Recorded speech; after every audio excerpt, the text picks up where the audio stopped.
YouTube channel. Thank you. Are there any updates to the interest register from anybody? Okay, there's no public forum, so we go straight to item 5, confirmation of the 28th of September meeting, pages 8 to 15.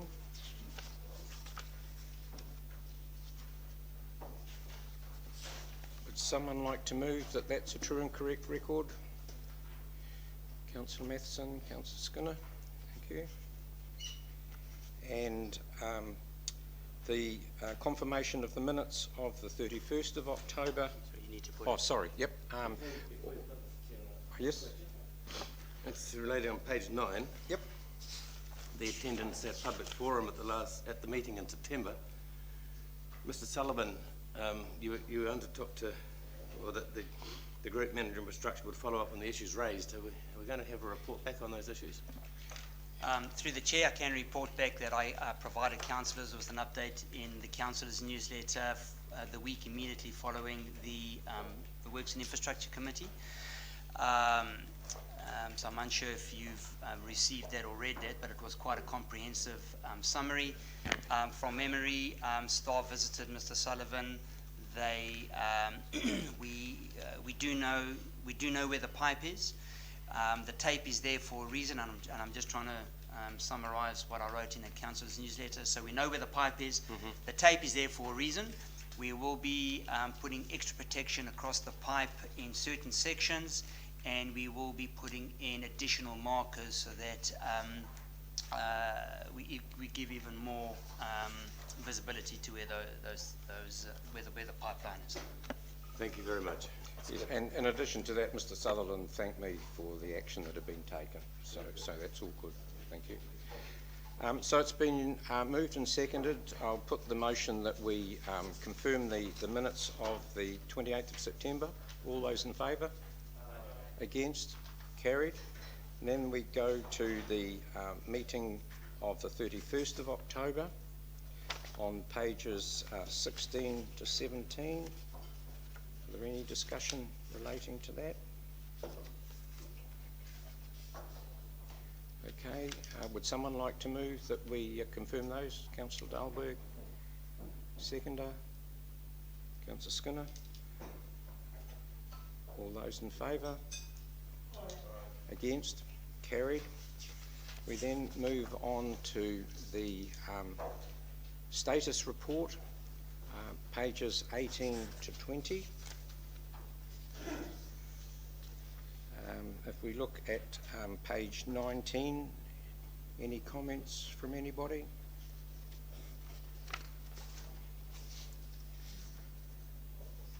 Councillor Noonan?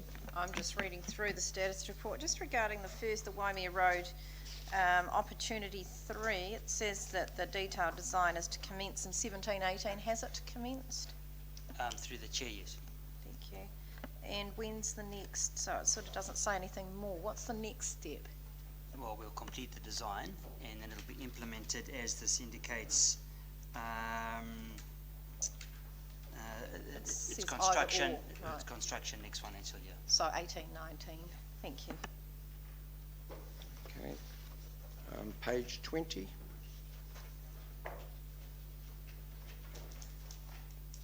Okay. All right. Would someone like to move then that we accept the... Councillor Laurie. Oh, thank you. Councillor Laurie. Councillor Dahlberg.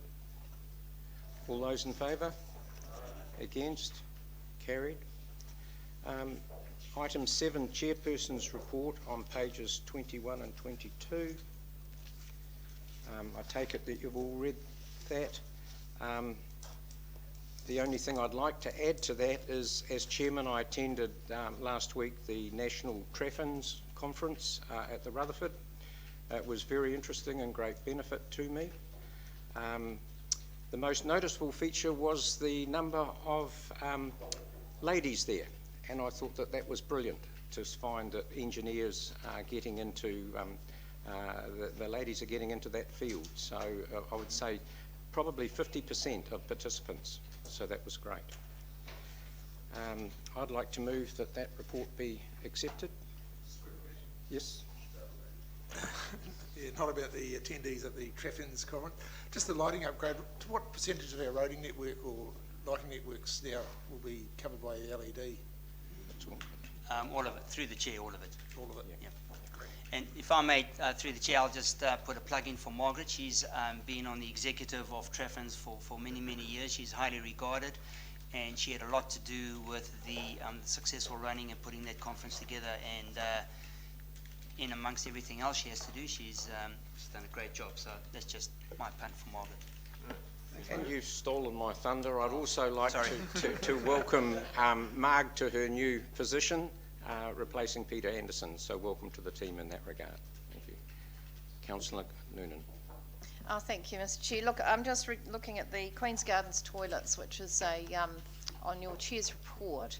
I'm just wondering if we can be kept updated on that. It's obviously not a status report item, but it's something that I've been watching for probably the last 3.5 years. So I'll be interested to see how we progress with that. So it'd be good to keep updated. Sure. Through the chair, Shane's here, and I'll just make sure that he makes a note that we'll put that up through the councillor's newsletter. Thank you. So I'll put the motion then. All those in favour? Sorry. Against? I thought it was moved, sorry. Yeah. All those in favour? Against? Carried. Now we come to item 8, and I'd ask Mr Davies to come up, please.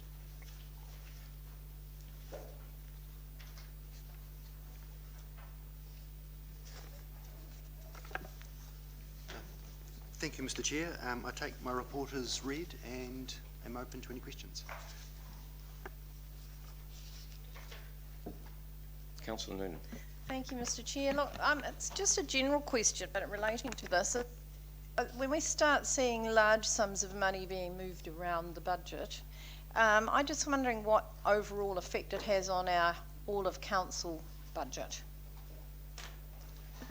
So, through the chair, if I may answer that one, I think that's it's a very good question, and it was a question that was well debated at the Audit, Risk and Finance on. I'm losing track of time. I think it was on. So much has happened.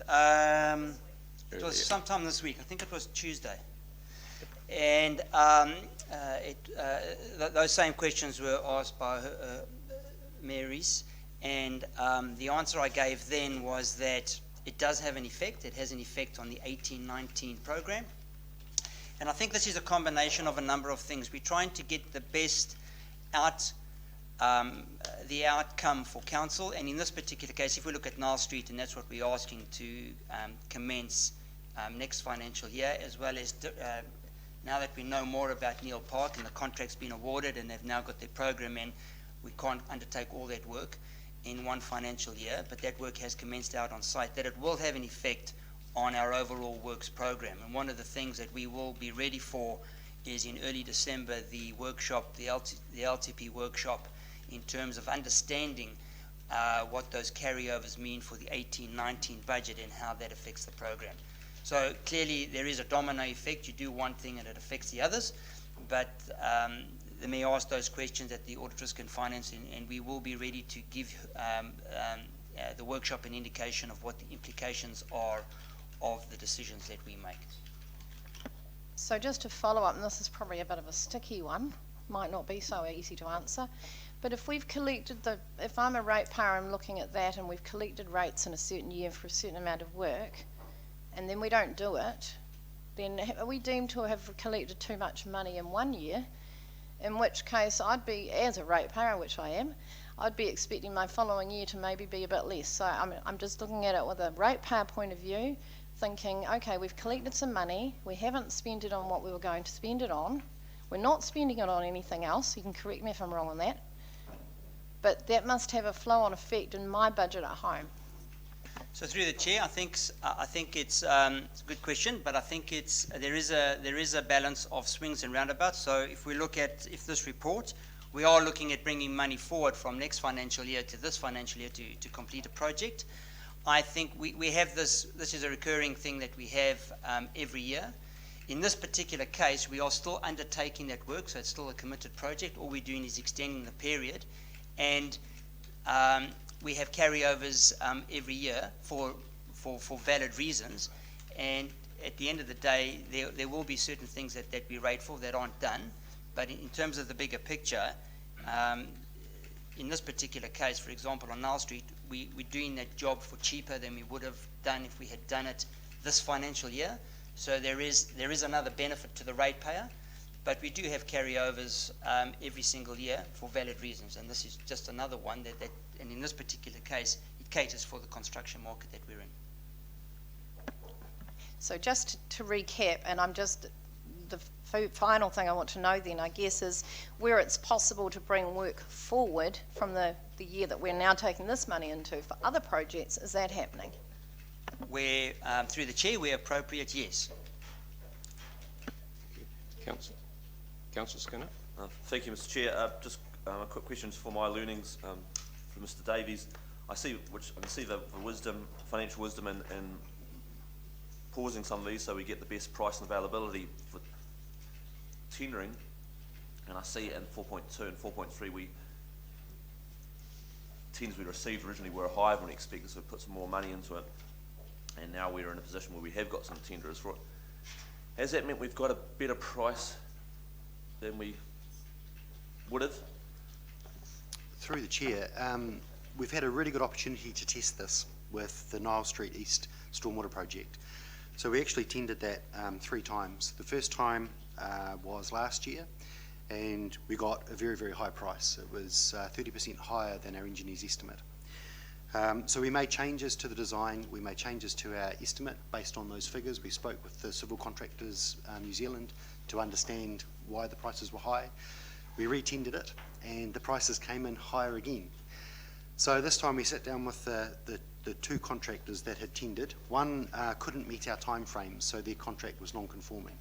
The other had a very, very high price, and we sat down with them and looked at where their price was high, and we learned that they had allowed for bringing in resources from outside the region, and they had allowed for hiring all the plant that they would need because they didn't have plant or resources available. They were committed to other jobs. So we went back to civil contractors and we said, if people can't tender for this work at this time, when would be a better time frame? And they gave us a range of dates. We tendered for a 3rd time, and we had a saving of, I think, nearly $250,000. So it's quite significant. And the choice we need to make as a council, I think, depending on the priority of the project, is whether or not we're prepared to pay a premium to have work done. If it's urgent enough, then maybe we do need to pay a premium. If it's not, then we need to rephase the work until the market can actually achieve it. Councillor Laurie. Oh, sorry, Councillor Skinner. No, thank you for that. So that's good learnings for my committee as well. There's a bit of overlap there. Do you think that lack of supply is gone over its peak, or is this still going to continue to be an issue for some time to come in the market? Through the chair, that's a good question. I think it's coming down. I think it's slowing down. I think that the Kaikoura work is finite and it's beginning to slow down, and I think Christchurch as well. I think the development in Nelson at the moment is still quite high. There's still a lot of work out there. Speaking with consultants, they're still very busy. They're designing work that contractors will need to construct. But we'll keep monitoring the market and make sure that we're as ahead of it as we can be. Mayor Rees. Thank you, Mr. Chair. Look, I'm happy to move the. It's coming to council, so I want to just. No, I'm happy to move that anyway, to receive the report. And I'm just speaking to that. I would say we went through quite a discussion at the Audit, Risk and Finance Committee around this issue the other day, and I want to thank Mr. Laverdis and Mr. Davies, because in terms of risk management and understanding risk, and our monitoring of that risk, the officers signalled this to us before the close of the last financial year to say that this is what they were anticipating, that we were going to hit a very tense and busy contracting market, and so they were anticipating this would come through. And I just want to commend them for the way that they have managed that risk. So they've thought about what solutions they're going to have for that risk. They've come up with a process, they've tested that process, and what we're hearing is that actually it's working, and that certainly we've gone from a situation using our previous process where we were getting very few tenders in to now we're getting some competition in that market, and that's a good thing. So, this is part of the complexity of the world we work in, and definitely they signalled that as a result of Kaikoura and also the very, very buoyant subdivision market at the moment in terms of construction work, that we were going to be in a tight situation. So I just want to thank them very much for the being proactive and letting us know early, and then actually coming up with a solution and testing that solution and finding that it actually is working. So thank you. Yeah, thank you. I echo those thoughts. When Mr. Levertis came to me with the idea that we look at this, it made perfect sense to me, and now we're seeing the benefit of it. Councillor Hackland? Well, Mr. Chairman, the question I've got, Mr. Levertis, is this about providing time for contracts that they then can future plan so that the price can be managed in terms of those pressures that they have for competing jobs at the time? Does that then mean, and isn't that the risk for us in the future, is that we end up pushing out our long-term plan projects, we end up pushing them out for a year as we go down, and we're always slightly chasing our tail that we might need to be contracting for things a year in advance? Or So through the chair, I think the answer to those would be yes, to all of them. Yeah. And one of the things that I need to say, I've been here almost 20 years, and this is we have been in a buyer's market for about 18 of those years, and the contractors have moaned on the other side that they've been pushing for work. So for 18 of those 20 years, we have been we've always had 8-9 tenders. The prices have been competitive. The Kaikoura earthquake, as well as the increase in the subdivisions in the top of the north and top of the south area, has changed that.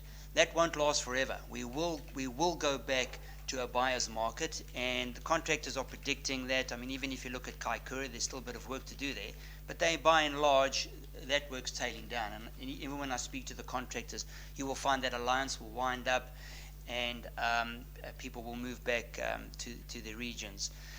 That will change, and some of them are predicting 12 months, 18 months, 2 years, but they're saying no longer than 2 years. So what this longer time frame and this planning does is allows those contractors to plan accordingly, so that they can say, well, we can do these jobs, this is when we can do it, we will do that job for this. So that gives us certainty in terms of dollars, and you will find that the troughs will come back for us, and we will be in a buyer's market within the next 12 to 2 years. So.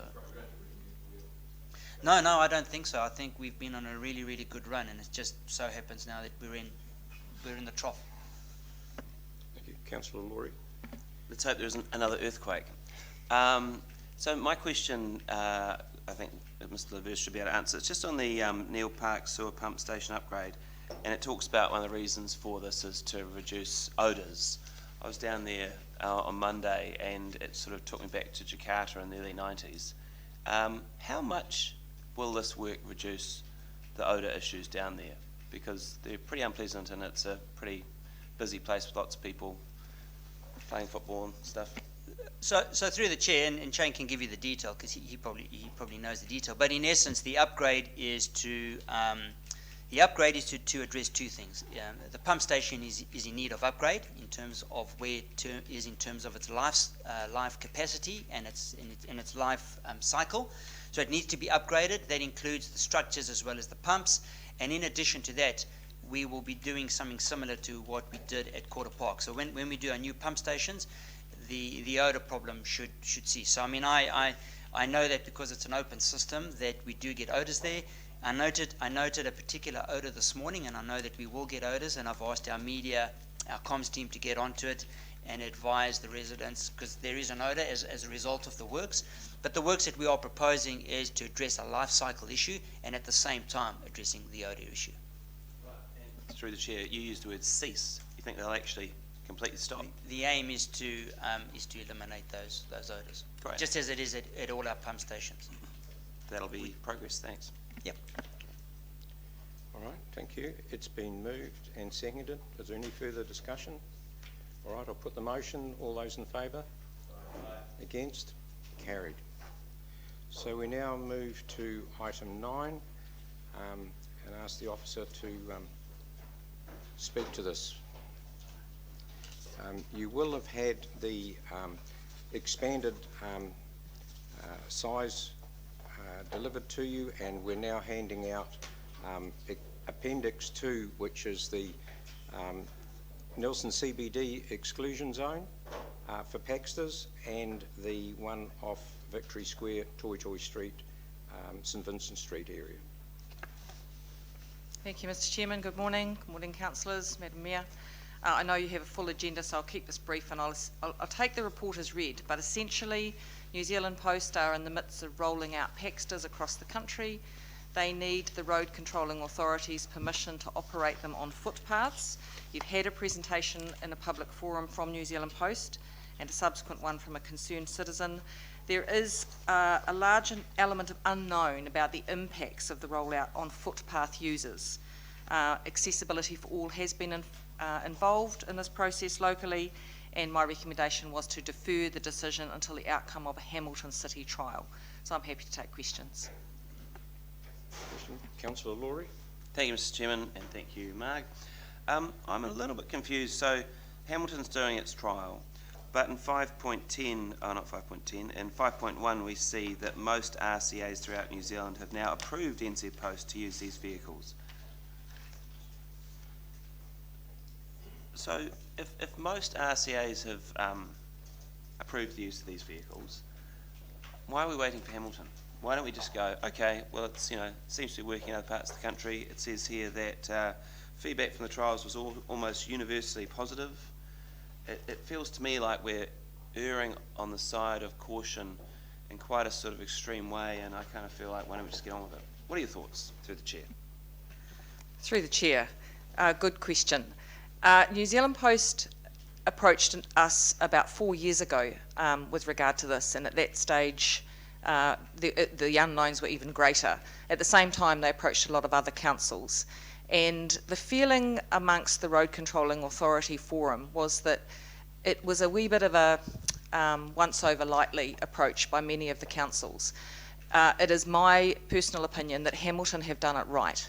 They have really gone out and recognised that we have an ageing population, that footpath is becoming an increasingly contestable space. They have really engaged with their disabled sector and want more information before they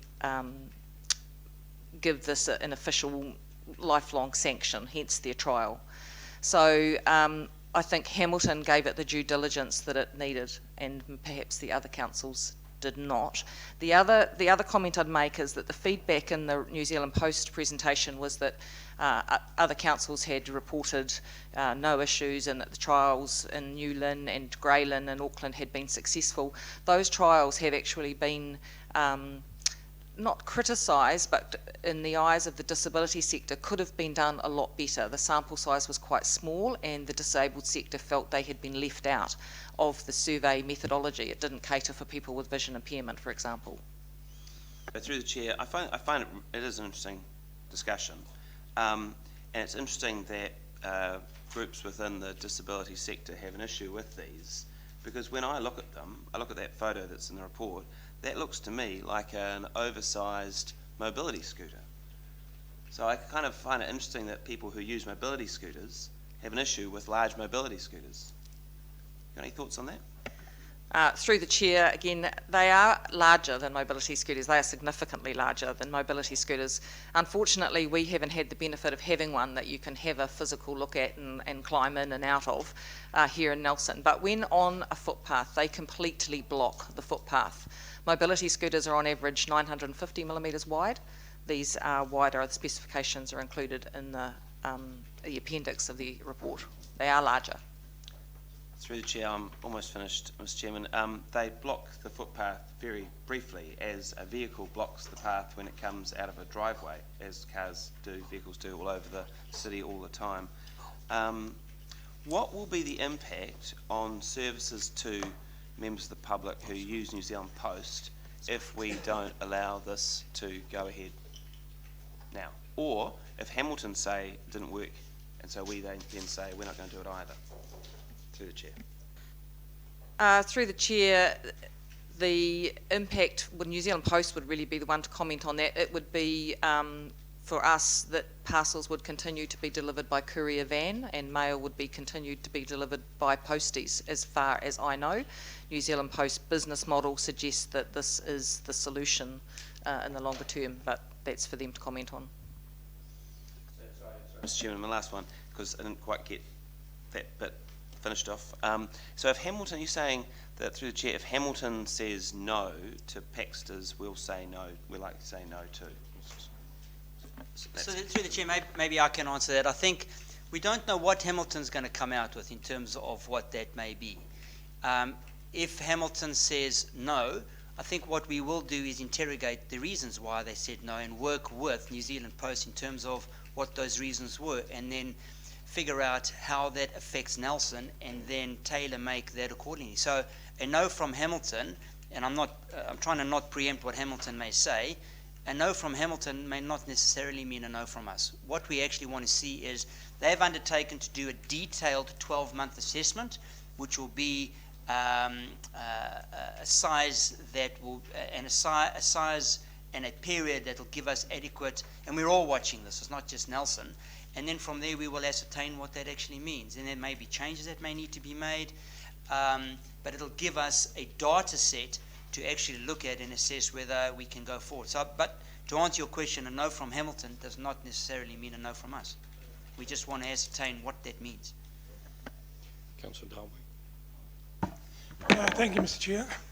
Yes, I just noted here on that 5.9, which was the demographics and elderly and the walking the footpaths, and it was really about the significant challenges before they leave home. So are we going to, my question to staff is, are we going to end up with some numbers? Because that really comes down to surveying people who do walk down roads to figure out if they're going to be threatened by some vehicle that they will. Are we going to manage to cope with that survey? Through the chair, that is exactly the survey that Hamilton are carrying out. So they've done some pre-Paxter counts. They look, those counts include the type of pedestrian that is, whether they are using a mobility aid, and they will continue to count throughout the 12-month trial to see whether there is any drop-off in those numbers, which would suggest that people are not going out because of the Paxters, perhaps. Thank you, Mr. Chair. So this sort of goes along probably for the last year I've been hearing demographics in Nelson and Stoke. We've got a higher population of ageing people, and their major access is walking. That's their fitness, that's their socialising, getting out, and that's what we want them to do. We're also talking about lifting the grading of our footpaths. So I actually think for this delay to actually quantify that for us is really a very prudent thing to do. My challenge then is if the staff say that we're going to get that from their survey, and if we don't get enough detail, have we got the ability then to, for example, get New Zealand Post to pay for the survey around here for them to actually get our permission? Can we do that? Through the chair, the answer is yes. I'm for that. And another thing about that, the exclusion zones, thank you for that, staff, that really helps. Thank you. Councillor Noonan. Thank you, Mr. Chair. I guess my question, I've got a couple of questions, if that's all right. I'm just wondering, how many Paxters are we talking about in Nelson? Have we been given a number? I mean, is it 5 or is it 500? Through the chair, I don't believe we have been given a number, no. No. But the operating hours suggest that it would be outside of those exclusion zones, they'll be operating longer, so the postie run would be longer, suggesting they don't need as many as they've got posties on bikes. They're longer in duration of hours and longer in duration of distance, physical distance. But I don't know the exact number, sorry. Okay, I think that has somewhat to do with how often you might encounter one of these. If there aren't very many of them and they're spread around the city, it's going to be a lower number, a lower risk, I would have thought. So that's the first one, thank you. I see on page 39 that New Zealand Post in their report, they've actually mapped us as having declined. Have we declined? Up until now, yes, we have declined. Okay, so this was a historic, through the chair, that was a historic map. Thank you. I'm also wondering, have we spoken to New Plymouth about their experience? They've said in the report that they've had no issues at all, no complaints, apart from one incident that didn't hurt anybody. It was backing into a parked unmanned Paxter. Have we talked to New Plymouth about their experience? Through the chair, no, we haven't spoken to New Plymouth. Tasman District Council spoke to New Plymouth, and that's where that information came from. And what was the result of that? I might have missed that. Through the chair, the result of Tasman's discussion? Tasman's discussion, did they extract any further information? Not that I'm aware of. Okay, it would be very interesting to see, because New Zealand Post have written that there have been no incidents. I also, that's a bit for debate. I'll just check that I've got all my questions that I wanted asked. I think I have at this point. Thank you. Sorry, through the chair, Mark, can you just clarify that Tasman equally have concerns, which is so this isn't just I think this is where the report has come, because Tasman initially approved, and then they have indicated that they've also got major concerns. So, and that was as a result of that, they did a whole lot of work, and so they're also feeling a little bit uneasy at the moment in terms of their work. I guess my question was really, has somebody spoken to New Plymouth Council about their, about their Mark has answered situation? that, no. Councillor Matheson. Thank you, Mr. Chair.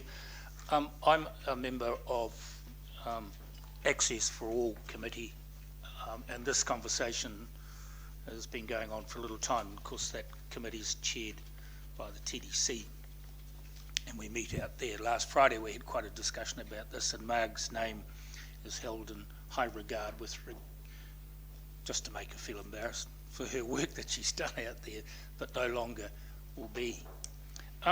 A question has arisen, and I think it is an excellent question, and that is, have we ever sat down and looked at the space we call a footpath and its increasing usage from other sectors? Because Chris Allison, I think, raised this point at the meeting, and I thought it was quite valid.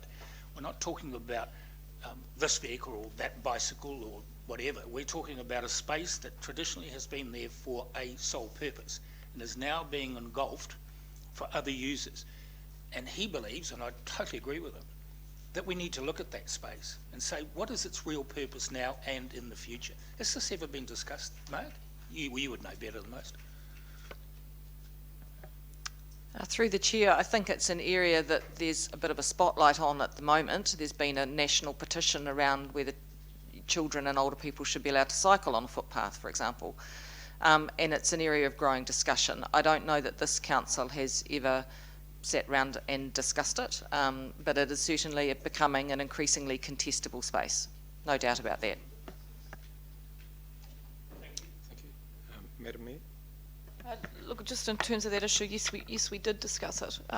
We discussed it in the process of our workshops around the Transport Asset Management Plan, and Councillor Delberg actually led quite a really interesting discussion on this in relation to we talk about a hierarchy of the roading network, and the concept that actually we need to look at the same thing for our footpath network to actually provide that level of confidence for people who have got, just let's say mobility issues that need to be addressed, to give them the confidence that actually they can get from A to B and this network is suitable for that, or what it is suitable for. So that whole complexity of you've got a space, a corridor, and actually how do you make that work? And of course the issue that we've got feeding into the Transport Asset Management Plans and the opportunity section is actually looking at that ability for us to be a model community for recognising our ageing population, but also that piece around new technology and e-bikes, and actually where are e-bikes going to go? Are they going to be on the footpath and the shared pathways, or are they actually going to be part of the roading network, and what does that look like? So I think the issues that we've heard coming back, Mr. Chair, from accessibility for all that the Deputy Mayor's talking about, and the concept, I think, is something that will get explored through our Transport Asset Management Plan and needs to be. It was certainly a subject of a number of discussions at the Treffins conference as well. Quite a different story if you're starting. There was a presentation on an area of Christchurch that had been replanned from you, and they could happily cater for all the pressures on that issue. But where you're restricted, as our Mayor has just said, with existing space, it's going to be a real issue. Councillor Barker? Well, thank you, Mr. Chairman. Section 4.4, has TDC's committee considered the information that the officers have got there? New Zealand Post has since supplied information. Has it been back to the committee? Through the Chair, to be honest, I'm not quite sure where Tasman District Council is with this. The Engineering Services Committee initially approved it, requested further information and feedback from Accessibility for All. Accessibility for All feedback was very much that this needs to be approached with caution. We should look at what Nelson City Council are doing. So I'm not quite sure where it's landed. I know there are some concerns out there, but I'm not quite sure of the current status. I thought it might have got back since the writing of the report to now. Not that I have been made aware. Second question is on 5.3, the OIA, the Official Information Act. Who sought that information, and where were any idea where those 30 crashes were?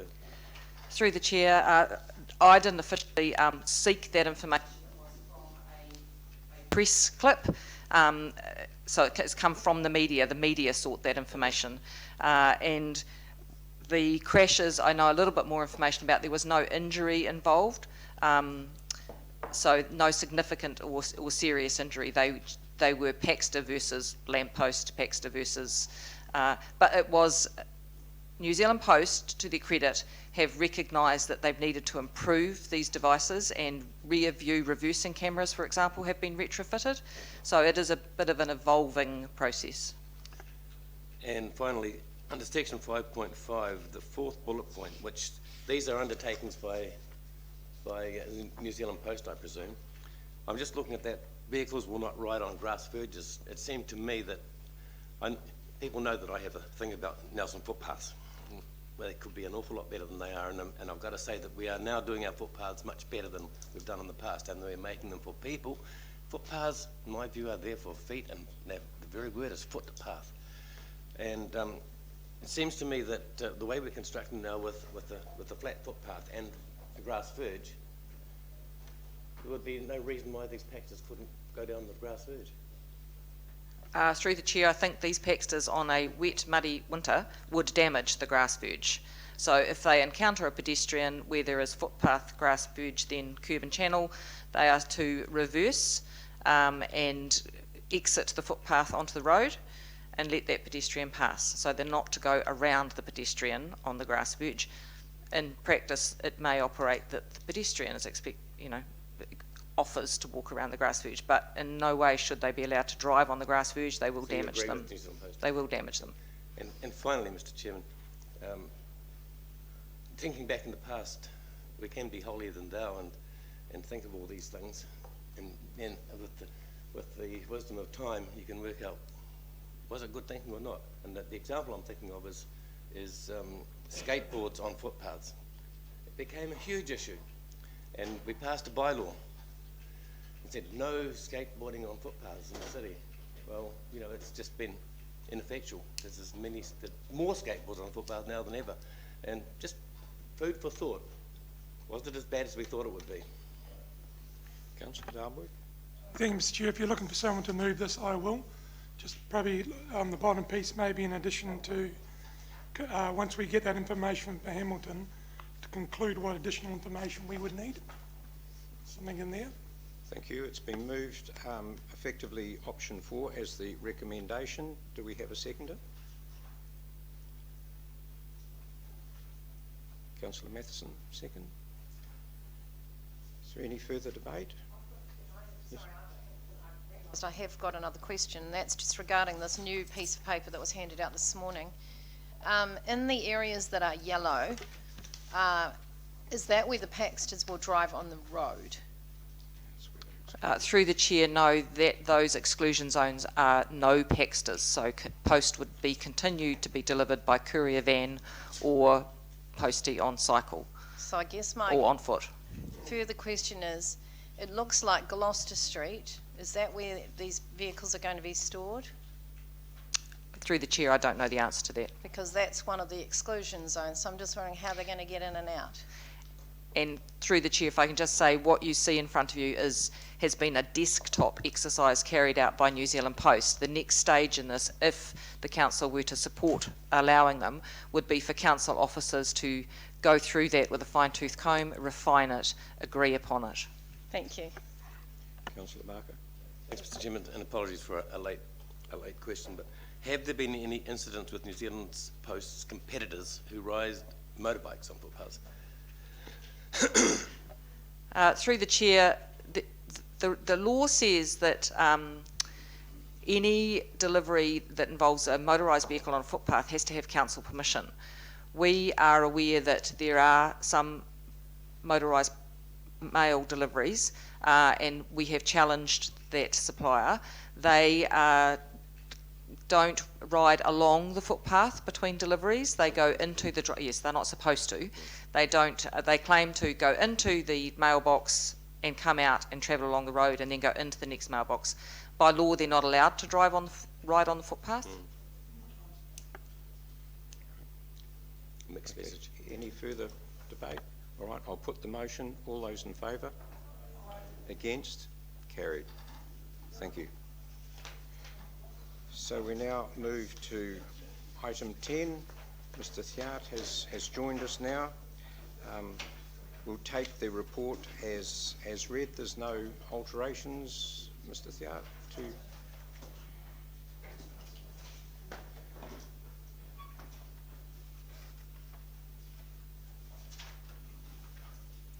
Any alterations to your report? I would just like to say a few things, very short. This waste assessment equates a very comprehensive gap analysis. So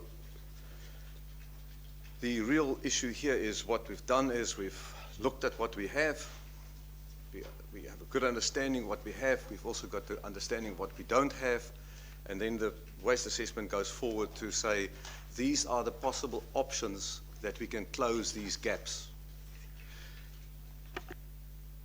So the next step will be to get a joint waste working party together to consider how and which of these gaps do we consider should be closed. So in reality, the essence of this report is it gives you a lot of information. It really constitutes a gap analysis. In my view, it is probably one of the most comprehensive gap analysis that's been done for this council. And now it is up to a different group of people that we are going to put together with TDC. And that is the challenge, to get that working group together so that we can go and look at our policy, because our policy is the thing that's going to drive what we're going to do, which of these gaps must be closed. So when you look at what the MOH said, he indicated there are some gaps and we should now, I think he implies that we should do a better asset, maybe a bit more asset assessment. I agree with what he's saying in the sense that there are gaps, it needs to be considered closing those gaps. So that is basically the report, and I think it's up to the council for questions or just to decide how to constitute the waste working party. Thanks. It is a very detailed report with lots of information there. One of the things that made me happy was 4.5, where the waste assessments found that waste landfill per capita has decreased from 642 kgs per person in 2009-2010 to 298 kg in 2015-2016. So we're doing better than the national average. But I wonder how we compared to other towns and cities. You know, can we claim the Crown for being the best at waste minimisation? Is that within our reach? Is that something we should aspire to do? Through the chair. Through the chair, I would suggest that we're doing a hell of a lot better than the rest of New Zealand, because it's well known that residual waste has increased by 20% across New Zealand. So for ours to have decreased, but one must bear in mind that that statistic about the increase across New Zealand doesn't go back to that statistic about waste per person.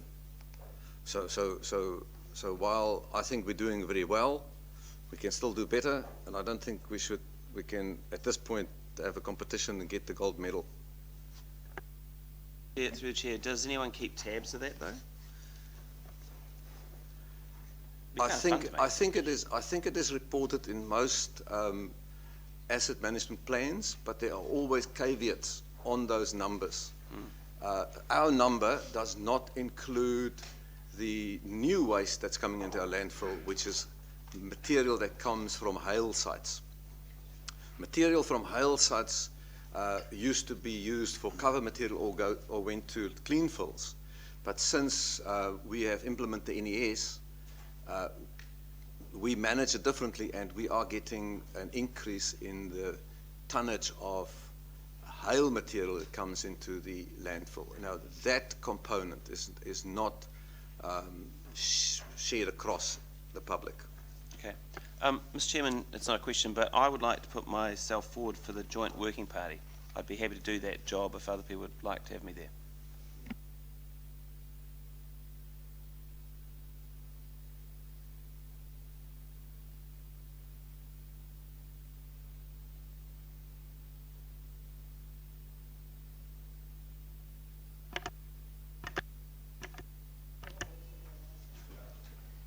I'll just repeat that in case it didn't come out. It's been moved and seconded that we put Mr. Councillor. Sorry. Mr. Chairman, seek your indulgence to ask a couple of questions. Yep. Yeah, I'm just looking at the composition of the committee, and I'm just wondering about the value of having the someone from Planning and Regulatory on that working party. And the reason I say that is that waste minimisation is within the delegation of Planning and Reg, and that's quite a part of the, this is the waste minimisation, waste management and minimisation plan, and I'm aware that that we have a environmental program upstairs in the non-regulatory space where they're doing quite a bit of work in the waste minimisation, and under Joe Martin's team, and they work closely with the Nelson Environment Centre. And the reason to say that is looking at the composition of the committee is that there's really only two committees out of the TDC, well, three committees. I think we've got the governor all in the governance, but you've got the engineering services, and pretty much everyone that's on the engineering services is also on the environmental planning committee. So they basically they're wearing two hats. We have more committees, and not everyone on this committee are on planning and reg. So I'm just putting it out there that perhaps it would be useful is that someone from the Planning and Regulatory Committee. Thank you. Are you happy with that then? Yes, I'm not on Planning and Reg, so I'm fine for it to be someone who is on Planning and Reg. Okay. Yeah. So then, do we have a suggested names from Planning and Regulatory? Okay. All right. Okay. All right. We'll put the. Yeah. Yeah. Do we wish to put an amendment to that? Mr. Chair, can I just maybe help you a little bit here? Yep. First of all, Councillor Laurie's offered, which I think is great, offered to put himself up to fill that gap to join you and Councillor Barker. And I hear what Councillor McGurk is saying, but I think with the knowledge base from you, especially from Councillor Barker, you're going to get that planning element. Yeah. I was going to mention it, you beat me to it. You're going to have that input. It's quite good because those folk attend a lot of meetings of council, so they've got a good broad knowledge, I think, because I had an involvement a few years ago with this as well. So I think, and I say thank you for putting your name up, Matt, because some of us are running out of time anyway, but it is going to give it a good committee, I think. And I don't know who's on the TDC one. I might have missed it. Mayor Rees? Thank you, Mr Chair. Look, I hear co-chair of Planning and Regulatory raising some very good issues there, and I think it is important that we see this in the context of environmental outcomes. This is sitting in Works and Infrastructure, but the environmental impact and management of waste is actually quite an opportunity for us, and I do think we have the ability to build on what has been extremely good work. If you think about the amount of recycling that's done and where we sit and Nelsonians' desire to actually be involved in recycling their waste, minimising their waste, I think the culture of our community is such that actually we can lead New Zealand in this space. So it certainly fits with my desire and direction for us to be, to work as environmental leaders across many areas. So I hear that P&R crossover, but I'm conscious that both you and Councillor Barker are both members of the Planning and Regulatory Committee. So you've got two members there. So I think that that's adequately covered. The other thing I'd say is that in this area, I know that the officers work very collaboratively and collegially across council too with the environmental projects team. So I think we've got that ethos there. So I'm quite comfortable to support that, but I really appreciate Councillor McGurk raising that. Look, the other thing I'd say it is really important that we share the workload around council. I've got several councillors who are, some I've looked to my left who are on, 10, 11 committees already, and they are really struggling with that workload. So I think it's important for those councillors who are perhaps, got the willingness and the time to commit to that. So I think Councillor Rory, who's, got a lesser load than others, and to be able to pick this one up, because it's a really interesting area. It's one of those things that I know several of us, if we had the time, would want to be doing it, but we just can't commit to these sorts of things. But it is a fascinating area. And just finally, I'd say, hopefully it's appropriate to mention this here, but I think it is, that, we're continually making steps with the tools that we have to minimise waste, and I just want to acknowledge the interaction that the officers have had with the Nelson Environment Centre and looking at the opportunities around e-waste there and the steps that they've been taking recently to work with the Environment Centre, and I think that's extremely positive. So lots of things happening that are happening at an officer level, engaging with the community and really making continuous improvements. So go well with this. It's a real opportunity for us. Thank you. Councillor Skinner? Chair, still in question time, is that right? Yes. Joanne, I'm doing a lot of increasing our way of diverting waste, but has overall waste, both what we put on the curbside and recycle and those that we put on the curbside or collecting for landfill, has that decreased? That's the population that has increased. The overall, both the what we put out? The recycling has increased. Yep. Which is in one way a good thing. Yep.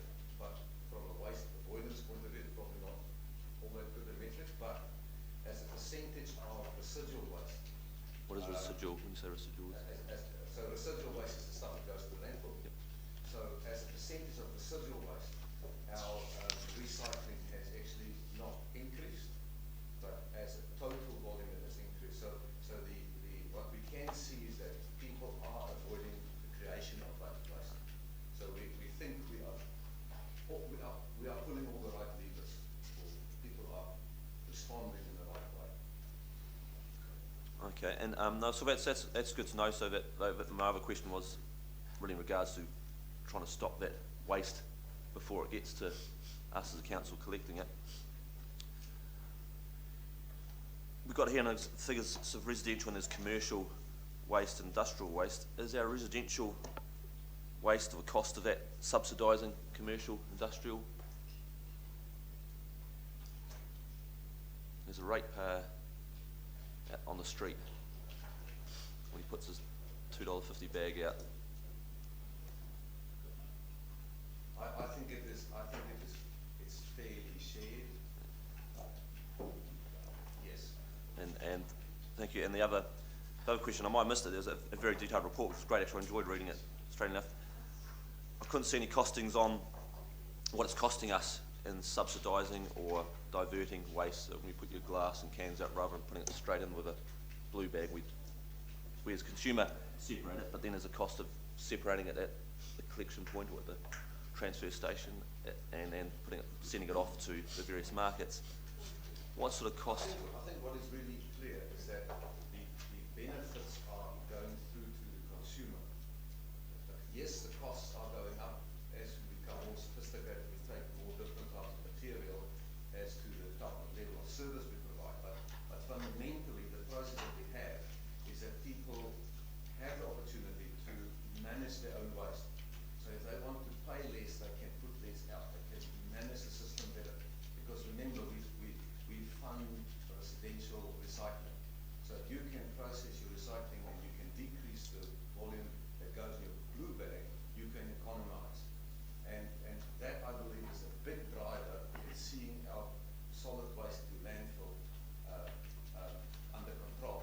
So if we go for a big bin system, people will put in more rubbish. Recently, we have noticed at the Wastemen's Conference that a lot of councils are struggling with contaminated waste. And this is becoming relevant now because China is saying, we don't want your rubbish. We want the resource which we can then on-sell and to our manufacturers, but we don't want your rubbish. We don't want the contaminated stuff. So many councils are now struggling to find a market for recycling. We're still fortunate. Our recycling is well sorted. The public takes good care of it, and that part of it because it's not contaminated. Thank you for that. And through the chair again. So for me, just the figures would give me a better handle on what it's costing us, and money-wise. For example, the blue bag out, I think it's at $2.40.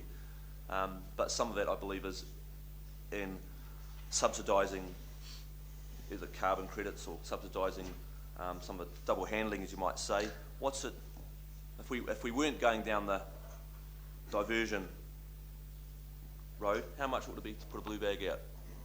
I think you mentioned earlier sort of around at 40 cents, but that was... It's a difficult thing to predict because I think if you go for a different type of receptacle and you don't mind how much you put into the landfill, the cost to the public will be less. Yep. So the economic, but whether, but we know that that is not a good way of looking at this. But in reality, your blue bag that you pay for is actually how you pay for your recycling. Because that's where we get the money to pay for the free recycling. If it makes sense. So So the blue bag, the person who puts out the blue bag, the one that puts out more blue bags than is necessary, is helping the guy that's putting out less. So I think that's probably just so I'm trying to get a handle on that, and I see some of the social benefits there, but I also see in the real terms, for me, trying to get that balance of what we're doing is what it's actually costing us. So so what you're saying there is the guy who's putting out lots of blue bags is subsidising the guy who's not recycling, who is recycling. So would it be fair to sort of give us a rough idea that $2.40 would really be a quarter of that is the real cost of disposal, the other 3/4 possibly of that is really the cost of double handling, diversion, trying to make use to create an outcome? Yeah, the component of the levies on the cost of a blue bag is probably in the order of 70 to 80%. So when you pay for a blue bag, you pay for the carbon credits, you pay for recycling, you pay for so you're probably paying an order of 70% of that blue bag cost is used as a subsidy. Thank you. Through the chair, I'll just one more quick one. Johan's answered it very well, and it's a very good report. Are we, if we keep trending away where we're trying to head, are we just making it more and more expensive to take a trailer of load for Joe Bloggs, a trailer load to the landfill, or put out a blue bag? I just put out a trailer load, and it was $46. I thought, shivers, that's growing. It's been growing, and I realise being a council, it's been growing, but I'm starting to worry you can only grow that so much to achieve a certain goal. Are we heading like that with blue bags and trailer loads for Joe Bloggs? That is the intervention of this committee, and the challenge is up to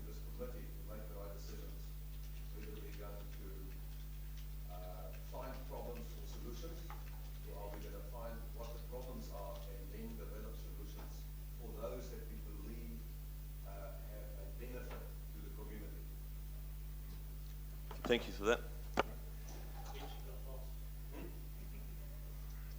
There is no doubt that the job that is going to have to be done by this committee is going to involve a lot of publicity to educate people as to the direction that collectively we need to head in. Any further, mate, Councillor? Yeah, thanks, Mr. Chairman. Looking at the terms of reference and the comment that came from the Medical Officer of Health, is there anything in train where we can actually get a finger on what is the amount of recycling that's done outside of our system? And the Medical Officer of Health is talking about car bodies, batteries, steel. I know a prudent person, and I consider myself to be one. I don't take my steel, my rubbish to the transfer station. I take it to the metal recycler, and I get good money for it instead of paying for it to go down the hole. So, for our overall picture, for the overall picture on what's happening in Nelson, have we got a way? Will we as a working party be able to get an idea of what the other recycling that's occurring? Because it's whatever it is, it's always good. So in the waste assessment, we have indicated where the gaps are, and we indicate how one can, the options to close those gaps. It is now up to that waste working party to make a decision as to which gaps should be closed and which are of benefit to the community to close. Because we could get a situation where somebody is very precious about a specific type of solution, and then we start looking for a problem. And that drives cost. So what we need to do is we must make sure, and that committee is the one that must make sure that we drive the right policy, that we don't just drive cost up, but that we drive the outcomes. Yep. Thank you, and that just leads me to my final point. The great, incredible amount of data in here and information, and it's very well done. What's lacking is any costings throughout this. The dollar signs are pretty negligible, and we've already discussed this during our LTP processes, and we're looking at splitting off these costs from what has turned out to make environmental costs in our LTP look huge. And it looks so huge because it includes this, and we've already agreed, I think, that we're going to show these figures separately from the overall environment, so that we get a true picture of what it's costing. And on the working party, I think we need to, Mr. Chairman, be aware of the costs all the way through it. It's interesting to have a look at the average price for curbside recycled materials on page 89. Over a period since 1985, it hasn't changed much. It hasn't certainly been anything like what inflation has been. So it's just a comment. Thank you. So it's been moved and seconded that Councillor Matheson. Thank you, Mr. Chair. I think the report's good, and I touched base with it a few years ago, and it's quite a work. It's quite exciting in its own way, just to be able to put it together and upgrade it. The principle we shouldn't forget about recycling is the fact that the more we do recycle in a well-managed way, the longer the life we get out of places like York. And recycling, when we started it, has proved to do just that, which is a success. Can I just go to page 143? There's a couple of things on the terms of reference which I think we need to go over. And I've got one here, and I think there might be one or two more. The terms of reference are really important. If you go to 1.2 and you come down to consider community input and any need to meet with interested parties, I don't have a problem with. But I don't see the co-opting additional members to assist in the process. I think the team that we put together now is a good team, and it's a council responsibility at the end of the day, so I don't see any need to co-opt. You could end up with all sorts of people in there without the knowledge and the experience on a wider basis. And I'd feel comfortable to talk to them. I certainly think you should seek their ideas, but I think at the end of the day, keep the committee as that. So I just think we need to take out or co-opt additional members to assist. Councillor Mayor Rees. Thank you, Mr. Chair. Now, look, I'd support that. I think this is one of the things that when we set these working parties up, We're delegating functions across, and they're functions, powers to recommend, but what you'll be recommending through is a very well-worked document, and that group needs to be formed of the members that we've asked to be represented here. I think it may be that's not what's intended, and it's basically to co-opt additional people to assist in the process, like a reference group or something like that. But the way it's written, it reads as though it could be members of the actual, to co-opt additional members. Well, a member is a member of the working group, and I wouldn't support that. I think we need to keep it at the elected members. Look, the other thing that I had noted, and I apologise for not raising this before the meeting, is in terms of the quorum. I would actually not be comfortable with the quorum either, and I think that should be 5, including 2 councillors from each council. I do think that having 3 and 1 it's much better to have 5 and 2. Given you've got 6, you've got 3 coming across from each one, and I think that would be better. Because we've got an extra. We've now got 1, 2, 3. I think that's reasonable. These are very. This is a really important part of our both a financial. It's a significant financial implications from this piece of work, and significant community outcomes in terms of well-being and both well-being of people. There are cultural implications around these ones and environmental, and it's a very serious piece of work. So I wouldn't be comfortable with just one of our councillors. There's been only one NCC one in a decision-making body. The only thing that concerns me is that I may be incorrect here, but I think TDC have approved it as proposed. Could you comment on that? So, so through the chair, that is correct. They've already approved these draft terms of reference. I think the way forward is, and we hear what our councillors and this committee is saying. I think we can note those changes, and that'll have to be something that will be discussed with TDC, and when the group meets, and that they need to sign it off. But we need, if that's the view of this committee, to clearly represent that the quorum changes and that they remove co-opt additional members to assist in the process. We'll just have to work that out. The fact that TDC has already approved it, they'll have to work through that process and figure out what that means in terms of having to take that back to their works committee. But if that's the view here and that's what we want, we're going to have to work through that. But let's leave the administrative side to us to work out. Yeah. Councillor Dalberg. You think, Mr. Chair, maybe some consideration needs to go on 3.2, another piece of co-opting members on stakeholders?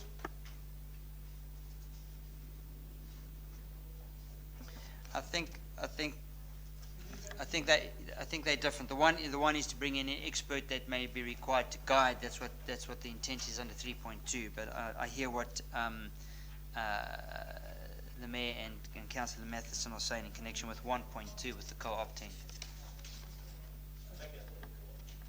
I understand that you want the words "or co-opt additional members to assist in the process" out. Yeah, I understand that. Sorry, Mr. Chair, I think for clarity, I think we can move forward. I can't recall who, Elaine, who moved and seconded this one? Is it? Oh. Councillor Laurie. Oh, I see. Okay, so that makes it. Yeah. Well, that makes it even easier. So then, if we were going to deal with this, it would be the terms of subject to the terms of amended terms of reference, and they would need to be amended, in my view, in relation to 1.2, 1, 2, 3, the fourth bullet point. 3.2 is highlighted by Councillor Dalberg, because those words "and or co-opt any party" to be part of the waste working party. It's the same issue. Yes. And then the quorum at 4. Yep. Thank you. So we'll clarify things by, it's been moved and seconded that Councillor Laurie join the working party. So we'll carry that one first. So I'd like to put that. All those in favour? Against? Carried. Now we move to the other clauses relating to, we received the report, we approved the joint waste assessment, and then we've got the rest of the clauses there with the mentions that we look at amending those items that have been raised. So through the chair, I'm just busy working on some words, and I'm thinking that we'll say approves the draft terms of reference as amended to reflect the removal of, and the words co-opt and change of quorum to 5.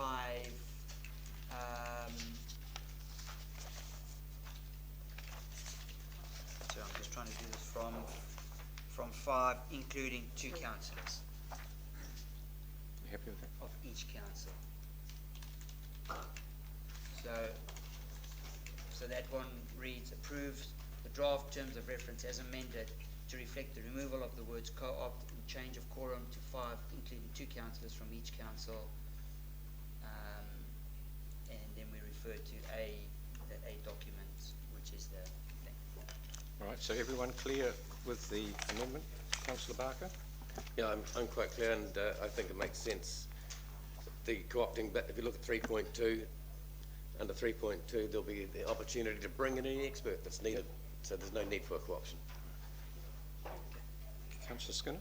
I just put in my name on the list of the council's relation. Yeah. All right, we'll go into debate now.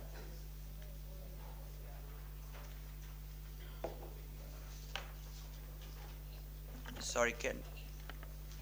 I've just had a question. Was the, so I know we've done Councillor Laurie. Yep. And It sorry, needs while to I be was this, moved. has it been Hasn't been moved and seconded yet. All right, so it's moved. Councillor Councillor Dalberg, Dalberg. second. correct? Yep. Okay. So we're now in debate. And so we're taking this as a whole, is that right? Apart from the Council- clause relating to the appointment of Councillor Laurie. Yeah, no, I support the people we've got on there, the clause for Councillor Laurie on there. I support what we've got down. There's some good people there. And in the whole, what I'll raise my concerns in supporting this whole thing. My concerns are that a very in-depth report, which was great, and it is an in-depth project, but I was and am very disappointed that the costings aren't put them in there. Really breaking it down, what it costs for the consumer to put out a blue bag or take a trailer load super rubbish. The principle, what we're trying to achieve is good, but it seems by not putting those costs in, we're just going this all out diverting waste, not necessarily reducing waste, but diverting waste, just do it at whatever the cost.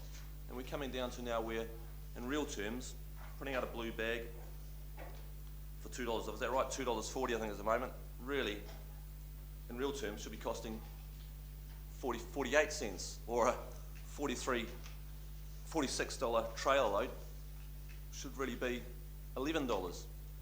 And I see there's always a bit of balance in what you're trying to achieve, but it just seems to be going on a tangent which is getting exorbitant in one sense. And that's reflected by not having the costs in there. We can't really, and I have concerns that the working party then haven't got a financial impact to work from to see what that balance is, what we're trying to achieve. My other concern is that when it comes down to, and I'm all good for reducing waste and recycling waste to the nth degree, and it was nice to hear that some of these decisions have meant that the resident has taken stock of what he's doing and trying to reduce the waste he's putting out. But more energies for real gain needs to be put on promoting and pushing that both residents and commercial not use waste where it's unnecessary, not use packaging, for example, where it's not necessary. So reduction in packaging for one small part of it helps for that, but really trying to cut down whether it's your composting, etc. My other concern is when we're recycling to the nth degree, a lot of it is just double handling. You're putting out your glass, putting out your plastics, etc. Well-meaning, but in a sense, just double hand. Some of it is getting good use, but some of it's just double handling. We're double handling at home. We're double handling it at the refuse station. We're double handling it by putting it onto a ship to Australia. Double handling and sending it to China. And some of that is just undoing the gains, both in energy, time, and money, to get that stuff there. We were talking about the carbon footprint for a scenario. And then there are the soft plastics, which I think is great. We're trying to recycle soft plastics, but the reality of it is it's very difficult to reuse some of those materials. They're a low density polymer. When you start trying to make seating and posts, etc., you're having to mix it with other materials, and once again, you're using a lot more energy than it is to create it from timber. So my concern is that well-meaning we're heading in this trajectory of diverting and recycling, but all we're doing is like the nth degree, and the fact that I'm not having the costs in there is really just clouding, well, hiding the real costing. So there needs to be some balance there, and my concern there is the Working Party haven't got a document to cover those costings. So I'd like to see that. It was nice, and Johan has a great understanding of this, and he's a great expert on this, and it was good getting those figures from him. But when you start seeing it's 80% of that is just in subsidising carbon credits, subsidising the double, triple handling of some of these materials, seen with Australia, etc. I'm not happy with the direction that we're going on. I'm happy with what we're trying to achieve, but at the end of the day, it costs the ratepayer to put it out there, costs us as a council double handling, triple handling, sending us stuff to Australia or China, or storing it till the price is right. So I'd really like to see that reflected in the report, and I hope to see that reflected in the Working Party going over. So I do have difficulty supporting this. Thank you. So any further discussion? Councillor Noonan? I'd just like to say that in supporting this, that the staff have obviously gone to a lot of work to come up with a bunch of options, which are all set out there very beautifully, that the committee that's been appointed will now go away and work on and bring back to us. And I think that the work that's been done certainly has cut down a lot of the small stuff that we have to do. So commend the staff for putting this together in such a concise format, and it should make the work of the committee a lot easier. So I'm very happy to support this to the next level. Councillor Dartwood? Yeah, thank you, Mr. Chair. Yeah, look, this document's fabulous, especially when you put in consideration the other discussions we've had on waste and cost and how we're dumping it, the work that someone's done on the waste management plan combining with TDC. We really are doing some excellent stuff. I've got to commend them, even down to the point they're potentially hazardous. We're at 2%, New Zealand's at 13%. And if you look at some of that stuff we're working over here on the wood and the previous rubbish dump over there, I'm kind of liking the fact that we are taking that stuff that really does make a difference into account, and I'm going to support this. Thank you. Right, we'll just wait. Are we all clear here now? Yes. All right, so it's been moved and seconded with the amendments that you see in red. And so I'll now put the motion. All those in favour? Aye. Against? Aye. No. Carried.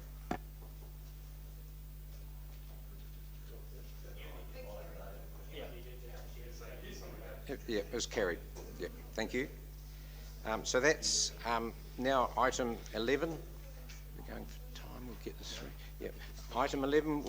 Would someone like to move that we go into public excluded? Councillor Noonan, seconder. Councillor Matheson. All those in favour? Against? Carried.